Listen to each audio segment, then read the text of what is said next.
여러분 반갑습니다. 오늘은 초대 교회의 역사적 배경에 대해서 강의를 하겠습니다.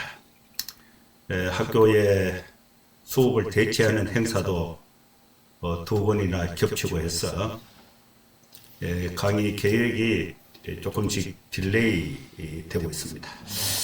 그래서 오늘은 비대면으로 수업을 진행을 해야 될 것 같습니다.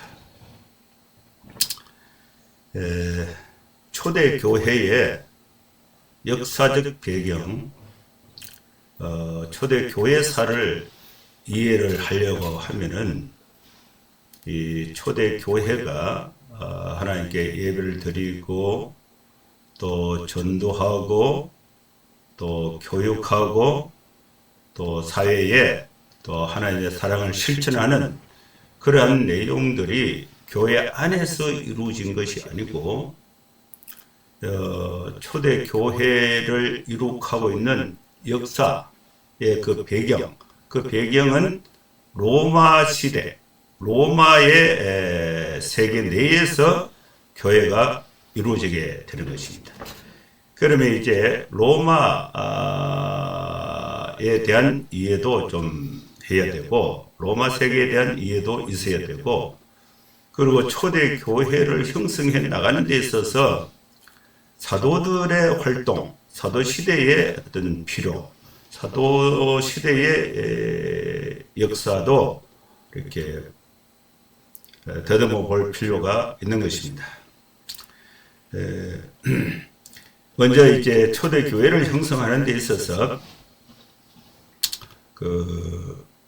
이 사도들, 예수님께서 부활 성천하시고 또 사도들에게 그레이트 커미션, 너희는 가서 모든 민족을 제자를 삼아 아버지와 아들과 성령의 이름으로 세를 주라. 이 명령을 이렇게 제자들에게 부탁을 했는데, 이 제자들은 그 명령을 받아와서 곧바로 선교로 나간 것이 아니고 예루살렘에 머물고 있었습니다. 그리고 이제 사도들이 이제 본격적으로 사역을 하게 된 그런 계기는 오순절날 성령 강림을 체험을 하게 된 겁니다. 오순절 이전과 이후에 베드로의 경우 차이를 보면은 불과 그 50일 예수님이 부활 성천하시고 50일 오순절 이전에는 예수님이 십자가에 고난 받는 것을 본 베드로는 겁이 나서 사람들 앞에 나가서 예수의 복음을 전갈 힘이 없었어요. 부활도 경험했고 또 십자가 고난도 경험했고 산상수훈도 들었고 또 이 예수님으로부터 직접적인 이 말씀을 듣고 예수님의 그 사역을 현장에서 같이 목격했음에도 불구하고 베드로는 겁이 나서 이렇게 복음을 곧바로 전하지 못했습니다. 그런데 이제 오순절날 성령 강림, 성령의 충만한 은혜를 받은 이후에는 담대하게 복음을 전하게 되는데, 사도 시대의 그 출발점은 이 오순절과 오순절 이후에 전도 폭발로 나타났다고 볼 수가 있습니다. 근데 이 예루살렘에서 이 복음이 거기에 머물고 있는 상태가 아니고 기독교의 이방 문화권에 이제 기독교가 확장이 되고 확정되는 과정 속에서 또 문화적 충돌, 인종적 충돌로 인해서 갈등도 만들어지게 되는 것입니다. 그래서 이 예루살렘에서 오순절날 성령 폭발로 인해서 담대하게 예수의 복음을 전하게 된 이 사도들은 소아시아와 헬라 지방, 그 다음에 로마, 북아프리카로 흩어져서 이렇게 복음이 이제 전거되게 되는 것입니다. 그래서 이 예루살렘에 있었던 이 복음이 이 초대 교회의 그 출발점으로서 교회가 이제 형성되는 데 있어서 다 예수를 믿지 않는 상태에 있는데 예수 믿는 사도들이 이제 소아시아, 헬라, 로마, 북아프리카 지역으로 이렇게 이동을 해서 복음을 전하니까 다수의 사람들이 반대를 하고 핍박을 했지만은 이 소수의 사람들이 이제 복음을 받아들이고 그들이 모여서 교제하고 예비하고 기도하게 되니까 이제 그 로마 내에 이방 문화권 속에 교회가 형성이 되는데 이방 문화권 속에 최초의 교회는 안디옥 교회가 되는 것입니다. 안디옥 교회가 이렇게 스데반 순교 이후에 스데반 핍박으로 인한 순교 이후에 흩어진 헬라 지역 출신의 유대인들이 다메섹과 안디옥에 가서 그들이 예루살렘에서 경험한 예수의 십자가의 죽으심과 부활에 관한 복음을 이제 본인들이 확신하고 또 이방 지역에서 증거를 하니까 이 안디옥의 이방 지역인 이 안디옥의 교회가 최초의 이방인 교회가 형성이 된 것입니다. 근데 이 교회를 이제 선교의 동력으로 인해서 로마 전역에 확산시키게 된 결정적인 역할을 했던 사람이 누구냐? 그 사람이 바로 바울입니다. 바울이 개종함으로 인해서 또 바울의 활동, 이 바울은 기독교를 세계 종교로 복음으로 확산시켜서 로마 전역에 교회가 개척되고 또 교회가 확장되는 그런 이제 이 주요한 역할을 바울이 하게 되는 것입니다. 이제 바울이 개종을 하게 된 것은 사도행전 이제 9장과 22장, 26장에 반복적으로 이렇게 나타나는데 바울은 원래 그 소아시아의 그 길리기아 다소성의 출신입니다. 이 전통적인 유대인 가문이었고 또 베냐민 지파에 속한 유대인 가문이었습니다.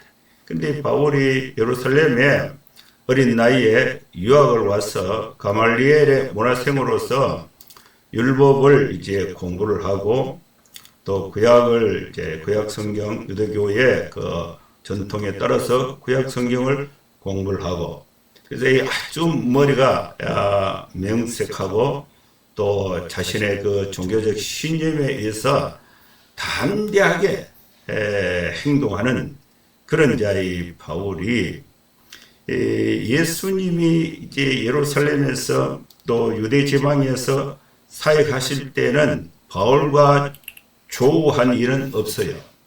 예수님이 부활 성천하신 이후에 바울이 이제 그 예루살렘에서 기독교의 그 확산을 핍박하는 이 전통적인 유대교 입장에서 하나님에 대한 특별한 열심으로 인해서 박해열에 앞장섰던 사람이 바울입니다. 근데 바울이 다메섹으로 이제 기독교인들을 잡아서 감옥에 넣고 또 기독교의 확산을 방지하기 위해서 핍박하기 위해서 가다가 거기서 이제 예수를 만나서 개종을 하고 또 예수의 복음을 증거하는 열심 있는 사도로서 이 선교 일선에 나가게 되는 것입니다.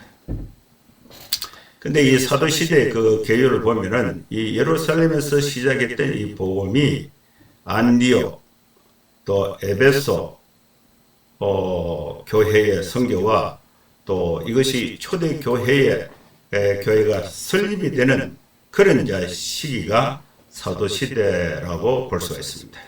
이 복음 시대는 예수님이 사역했던 시대, 그 다음에 그 복음을 들었던 사도들이 사역했던 시대를 사도 시대, 사도들의 더 뒤를 이었던 그 시대를 속사도 시대, 그리고 그 후에는 이제 교부 시대, 이렇게 이제 초대교회 역사가 점진적으로 확장되면서 이어지고 있는 것입니다.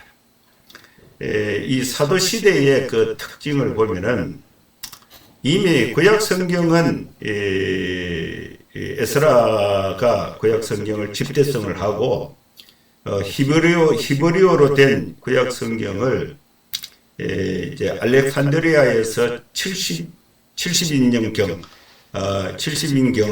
그러니까 그 헬라 성경으로 구약 성경이 번역이 됐습니다. 그런데 이 신약 성경은 아직까지 기록되지 않는, 또 완성되지 않는 그런 상태에 있었는데, 사도 시대를 거치면서 누가복음, 마가복음, 누가복음서가 기록이 되고, 또 바울이 이제 선교 사역을 하면서 바울 서신이 기록이 되고, 또 이렇게 일반 서신이 기록이 됩니다. 그래서 이 신약 성경이 기록된 시기가 사도 시대라고 볼 수가 있습니다. 자, 이런 내용을 이제 봤을 때에 이 사도 시대의 그 특징은 사도들의 그 강력한 선교 운동과, 그리고 그 사도들이 활동했던 그 시대의 그 배경은 로마 시대로 볼 수가 있습니다. 로마의 그 제국, 로마 시대로 볼 수가 있는데, 사도 시대의 배경은 정치적인 배경으로 봤을 때는 로마 제국의 전성기가 됩니다. 이 시기의 그 특징을 10가지로 보면은 로마의 세력이 확장을 했습니다. 지중해 중심의 전 지역에 로마가 확장이 되고,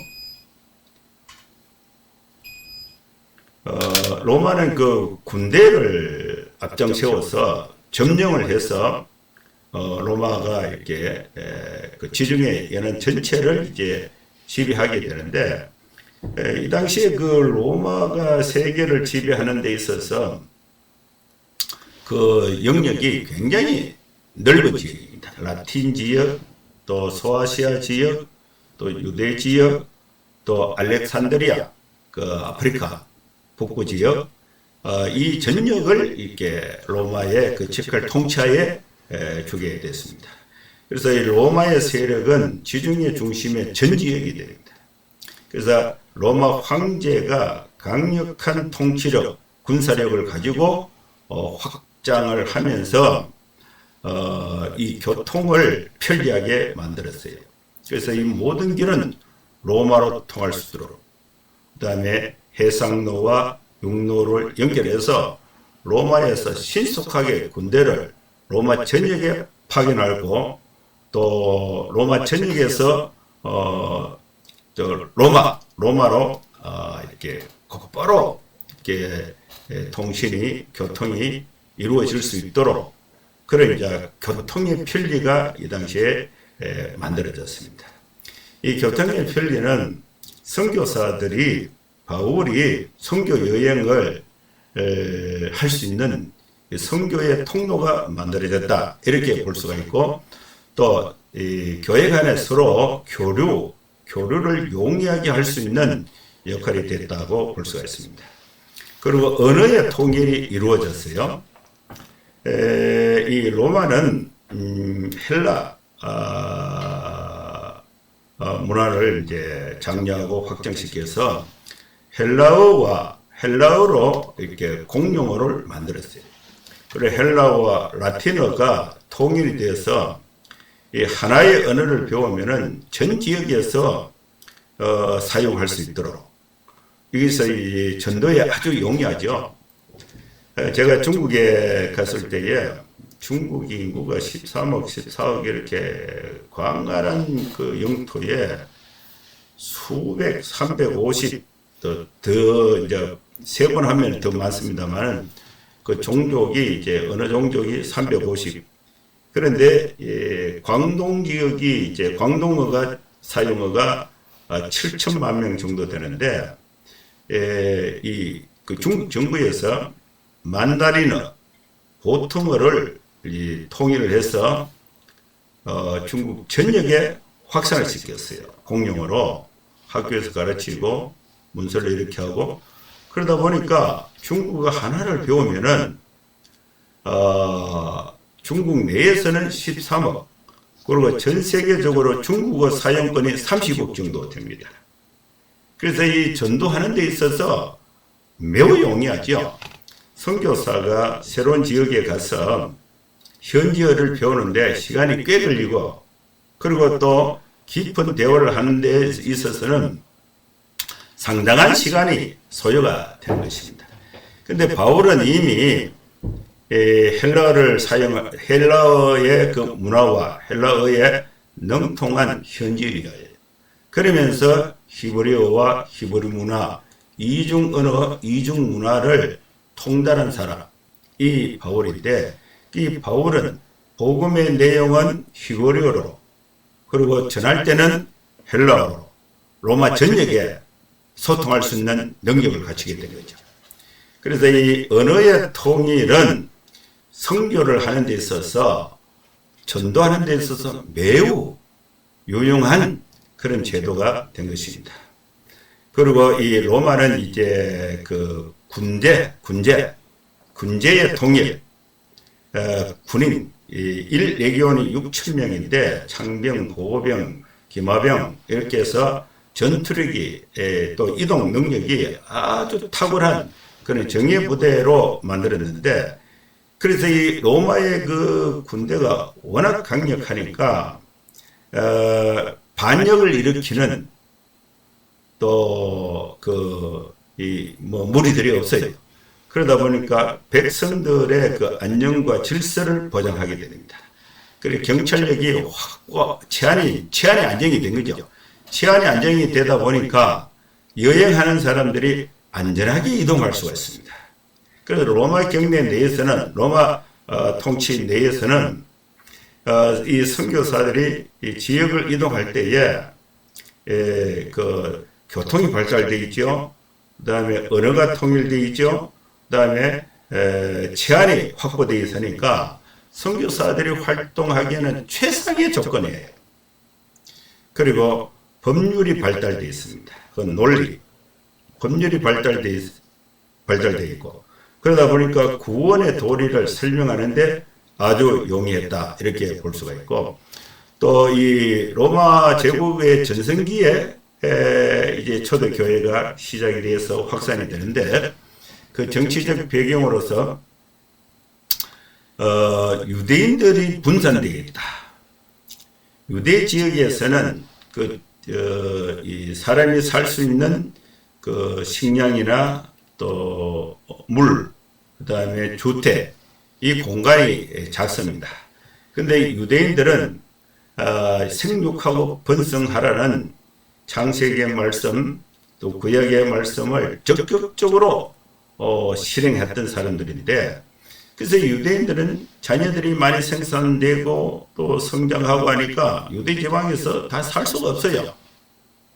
그래서 이 유대인들이 이제 로마가 건설한 대도시를 중심으로 해서 또 분산되게 됩니다. 직업을 따라서 또 이렇게 이동을 하게 되는데, 그래서 이 유대인들이 이동을 해서는 남자들이, 유대인 남자가 10명이 있으면은 예루살렘 성전에서 성전 예배를 대체할 수 있는 시나고게, 회당을 만들게 돼요.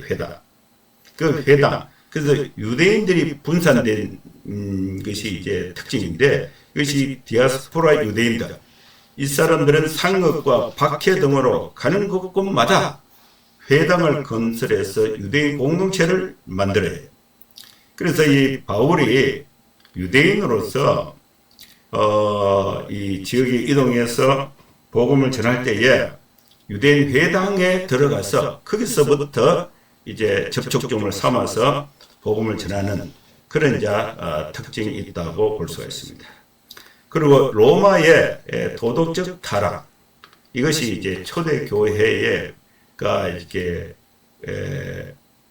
복음을 전해서 또 확산되는 데 있어서 아주 주요한 역할을 하게 되는데, 로마의 도덕적 타락, 인신매매, 노예매매, 또 잔인한 풍속, 또 성적 타락, 이러한 요소는 이 기독교를 동경하는 요인이 됐습니다.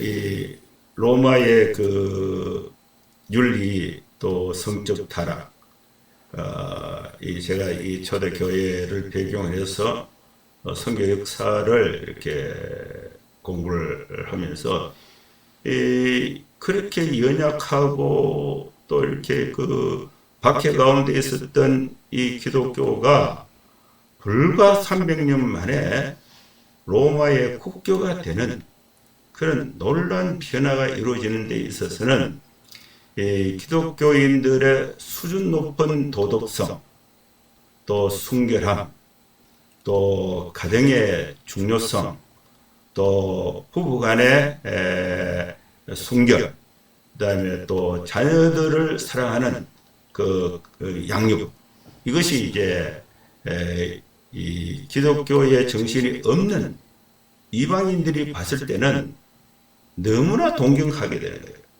그래서 수준 높은 윤리의 의식을 갖고 윤리 의식과 삶을 갖고 있었던 이 기독교 복음이 타락된 또 갈등 속에 있는 또 이방인들에게 쉽게 증거할 수 있는 그런 역할이 됐다고 볼 수가 있습니다. 이 로마의 귀족들 또 평민들 중에 높은 지위에 있는 또 부유한 계층에 있는 사람들은 인생을 즐기는 데 있어서 먹고 입고 마시고 뭐 구경하고 더 이상 즐길 게 뭐밖에 없느냐, 이 성적 이게 쾌락, 이것을 이제 그 로마에서 로마 귀족들이 이제 갖고 있었는데, 이 사람들이 이제 자신들은 또 이렇게 성적 쾌락 속에서 여러 사람들, 노예들 잡아와서 이렇게 뭐 이렇게 문란한 생활을 하지만은 자기의 자녀들은 순결한 처녀들을 통해서 자녀들을 낳고 싶은 거예요. 그때 자녀들을 이제 보려고 보니까 순결한 사람이 기독교인이 있다. 그래서 이 기독교인 여성을 이제 강제로 잡아와서 이렇게 자녀를 갖게 되는데, 근데 이 기독교의 여성들은 강제로 힘이 없어 강제로 잡혀와서 임신을 해서 아이를 낳는데 그 남편에 대한 사랑은 없죠. 근데 자기 뱃속에 아기가 태어나고 하니까 아이에 대한 사랑의 마음이 있으니까 이 아이를 어릴 때부터 사랑으로 키운 거예요. 하나님의 말씀으로, 기도로 키운 거예요. 그래서 이 아이의 생각은 어릴 때부터 기독교 정신으로 자라서, 그리고 이제 로마의 귀족 사회로 들어가니까 이것이 반복되니까 결국은 나중에 뿌리에서부터 근본적인 변화가 일어났다, 이렇게 볼 수가 있습니다. 그 다음 8번째는 이제 종교의 혼란, 다신, 잡신, 황제 숭배 강요로 기독교를 동경하게 되는 분위기가 만들어졌다. 그 로마의 철학이 발달했습니다. 철학이 발달하다 보니까 기독교 진리를 변증하는 데 있어서 학문이 발달되니까 그 학문의 논리 속에 기독교의 진리를 변증하는 데 아주 좋았다, 용이하게 됐다, 이렇게 볼 수가 있고요. 또 로마의 그 평화정책, 팍스 로마로 인해서 로마가 이제 정치적으로 경제적으로 안정된 생활 속에 있으니까 여기에 기독교 복음을 증거할 수 있는 환경이 이렇게 잘 이루어졌다, 이렇게 볼 수가 있습니다. 두 번째는 이제 사상적 배경을 볼 수가 있는데, 이 헬라 철학의 전성기가 이 시기입니다. 플라톤, 스토아, 필로, 또 필로 볼 수가 있는데, 플라톤은 이데아론, 그노스티시즘, 아리아나니즘에 그 영향을 주게 되는데, 이 플라톤의 이데아론은 이 기독교에 대해서 선뿌리를 이제 제공을 하게 되고, 스토익은 이제 물질적 범심론, 마르쿠스 아우렐리우스의 영향을 주게 되는데, 후대 이 스토익은 이 기독교에 부정적인 영향을 끼치게 됩니다. 이 필로, 이 사람이 아주 중요한 사람인데, 필로란 BC 20년에서 AD 50년, 이제 이 정확한 출생과 이게 사망 연도는 그 기록이 없어요. 그래서 여러 자료를 종합해서 요 시기로 추정하는 것입니다. 이 필로는 제가 그 교재 소개할 때 두 권 책을 소개했는데, 여기에 그 로고스 개념이 있고, 또 신약 성경과 다른 이질적인 개념의 로고스 개념이 있고, 또 요 개념이 이제 형성이 되니까 신약의 로고스를 설명하는 데 있어서 용이한 점이 있다. 이 필로는 알렉산드리아 출신인데, 알렉산드리아, 이 아프리카 북부 지방이죠. 알렉산드리아 이 디아스포라 유대인입니다. 필로는 고대 헬라 사상과 또 유대주의, 헬라 사상과 또 유대주의 사상이 동일한 원천에서 나왔다고 보고, 이 둘을 종합했던 사람이 필로입니다. 그리고 헬라 사상과 유대주의 사상의 연속성을 확신하였기 때문에 구약의 상당 부분을 우회적으로 해석할 수 있었습니다. 그리고 세 번째는 이 헬라의 신관, 특별히 이 플라톤의 선의 이데아와 구약의 하나님을 동일선상에서 이해하기도 했습니다. 그 다음에 그 종교적 배경을 한번 보겠습니다. 초대교회의 역사적 배경 중에 이제 종교적 배경인데, 유대의 역사를 이제 배경으로 합니다. 바벨론 포로 시대에 이 회당 제도가 발달하게 되는데, 예루살렘 성전이 이제 그 느부갓네살이 이제 침공을 해서 불태워버리고 함락을 해서 모든 또 이 성전의 기물들을 바벨론으로 옮겨가 버렸습니다. 그리고 이제 1차, 2차, 3차에 걸쳐서 유대인들을 포로로 잡아갔는데, 잡혀간 사람들은 다 똑똑한 사람들, 또 이렇게 권력에 있는 사람들, 또 이렇게 종교의 중심에, 유대교의 중심에 있었던 사람들, 이런 사람들이 잡혀갔는데, 그들의 잡혀가기는 잡혀가도 사상을 바벨론에서 바꿀 수는 없어요. 박해는 할 수가 있지만 종교와 사상을 바꿀 수가 없는데, 이 유대인들이 그게 BC 586년이죠. 이때에 이제 잡혀가서 거기서 예루살렘 성전은 이미 파괴됐으니까 바벨론에서 성전을 만들 수는 없어요. 지을 수는 없고. 그래서 성전에서 예배를 대체할 수 있는 그런 하나의 그 회당 제도가 바벨론 포로 시대 때에 발달하게 됩니다.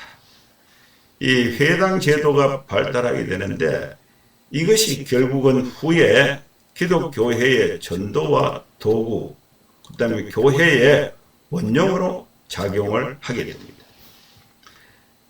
거기에 대표적인 사람이 바울인데, 바울이 비시디아 안디옥에 갔을 때에 1차 선교여행 갔을 때에 회당을 방문하게 됩니다. 회당에 가니까 회당에 안식일이 되면은 안디옥의 사람, 비시디아 안디옥의 사람들이 회당에 와서 예배로 모이죠. 모이다 바울도 거기 같이 가는 거예요. 이미 공감대가 형성이 되어 있어요. 왜냐? 유대인이라는 공통점이 있고 구약 성경이라는 공통점이 있거든요. 그래서 거기서 이제 회당에서 회당 예배에 참석했다가 회당장이가 바울인데 말을 하죠. 형제요, 뭐 권면할 일이 있거든 해봐라. 그러니까 설교 기회를 얻죠. 그래서 이 접촉점, 유대인이라는 공각, 또 율법이라는 공각, 또 안식이라는 공각, 이 공통된 공각, 그리고 거기에 헬라어, 히브리어 성경을 함께 읽을 수 있는, 그러다 보니까 그걸 이제 도구로 해서 거기서 이제 복음을 전하는 거예요. 구약 성경을 예수님으로 해석해서 적용했던 사람이 바울이 되는 것입니다. 그래서 이 회당 제도가 언제부터 시작이 되느냐? 바벨론 포로 시대부터 시작이 된다는 거예요. 그러면서 이 회당에서 성경을, 구약 성경 읽고 또 교육을 하고 또 예배를 하면서 이 회당에서 이루어지는 그 신앙 교육은 회당에 참여하는 사람들, 또 참여하는 사람들에게 유일신 하나님의 개념이 확실하게 정립이 되는 것입니다. 그 다음에 헬라 통치 시대 때는 헬리포리스 성전으로 유대인의 성전에 대한 개념이 자유화되고 70인역 성경이 등장을 했을 때에 구약 계시의 소개와 신약 성경의 번역의 길잡이가 되었습니다. 그 다음에 그 종교적 배경을 보면 외경의 기록이 있어요. 신약 배경의 연구에 외경은 약간의 도움은 되는데, 이 외경을 이제 성경으로 인식함, 정경으로, 이 당시에는 정경화가 끝나지 않았기 때문에, 이 당시에는 이제 외경으로 인해서 많은 문제가 있었다고 볼 수가 있습니다. 이런 이 종교적 배경이 있고요. 또 마카비 시대, 이 마카비 시대는 주전 2세기 시리아와 팔레스타인의 통치자인 안티오커스 4세의 유대의 헬라화 정책에 항거해서 독립운동을 했던 것이 마카비 시대입니다. 유다 마카비에 의해서 주도됐는데 141년에 독립을 쟁취했어요. 근데 다윗 왕국을 회복했다고 선을 했습니다. 하스모니안 통치 시대를 열어갔고, 또 마카비 가문의 통치 시대가 이루어졌고, 또 이후에 이제 그 로마 통치 시대가 됩니다.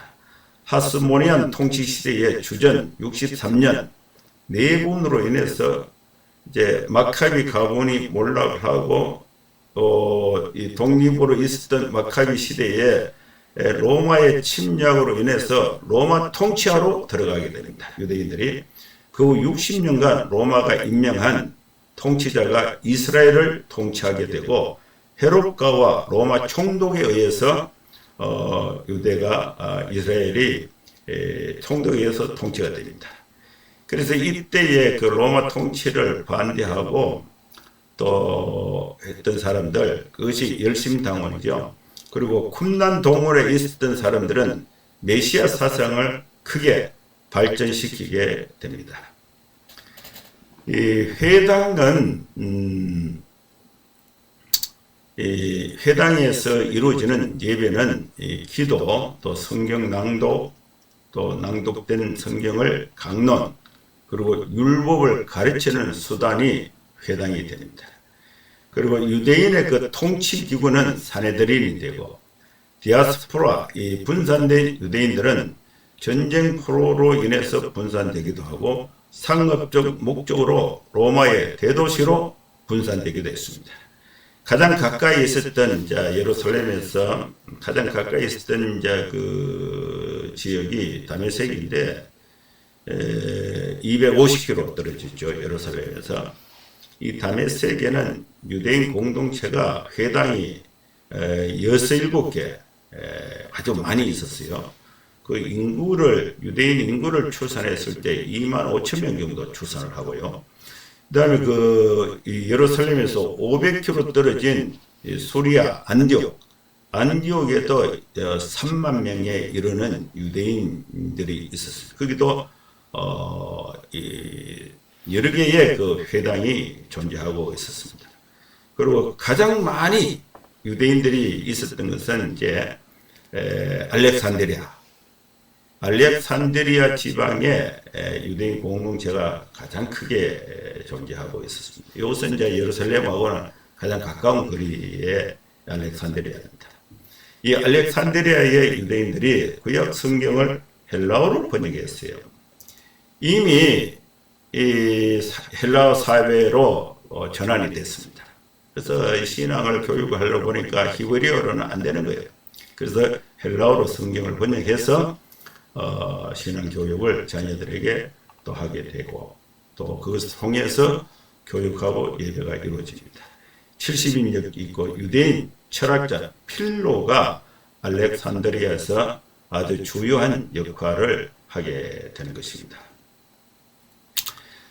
이 강의가 이제 35분씩 이렇게 두 번 나누어서 강의하는데 이 첫 번째 강의는 여기서 마무리하겠습니다.